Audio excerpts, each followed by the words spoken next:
In America, we don't fight problems. We fight each other over symptoms of problems. We don't prevent poverty and underfunded education. We fight criminals. We don't prevent the mideast injustice that drives people to fanaticism. We fight terrorism.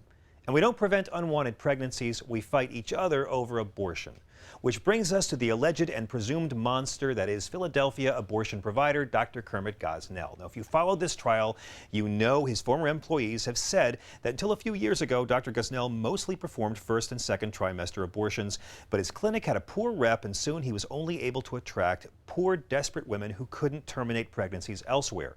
And so he came to embody every ugly, murderous right-wing stereotype about abortion providers. According to the prosecution, this guy killed viable babies after illegally delivering them. He overdosed his patients with dangerous drugs. Nothing was sterilized. Body parts were kept and stored in disgusting conditions. He perforated the wombs of his patients, gave them venereal diseases through infected instruments, made his staff do unspeakable things, and apparently directly caused the deaths of at least 2 of his patients. Illegal top to bottom. Everything rabid anti-Roe versus Wade people say about abortion, this guy allegedly, apparently, really did. The defense called no witnesses. Now, in the past, when someone ran a business as poorly and incompetently with such rank indifference to human life as Kermit Gosnell, they were offered a no-bid contract by the Bush-Cheney administration. But the right wing has tried to exploit these crimes to help further their grand goal, overturning Roe versus Wade and eliminating all abortions. And they've never been more wrong.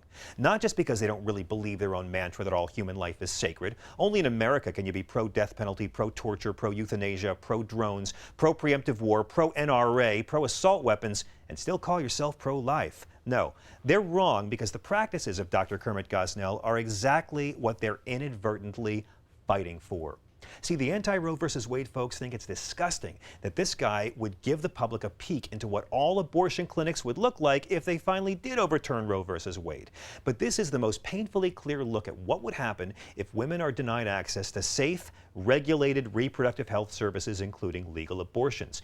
Now, I'd like to think this could be a chance for our anti-Roe versus Wade friends to finally realize that those who support women's reproductive freedom aren't pro-abortion. You know why? Because nobody's ever been pro-abortion. Every last liberal, moderate, and conservative who support Roe versus Wade would love a world with no abortion. You think abortion's fun, pro-life people? Hey, what should we do tonight? Oh, Game of Thrones is a rerun. Let's have abortions. And you'd think that everyone would be opposed to a return to the day of unsafe back alley abortion providers. But if you overturn Roe, abortion's not going to end. You can't end it. You can either work together as a society to reduce unwanted pregnancies, or you can make it illegal and unsafe. The only thing we know for sure is that the right isn't fighting for an end to abortion.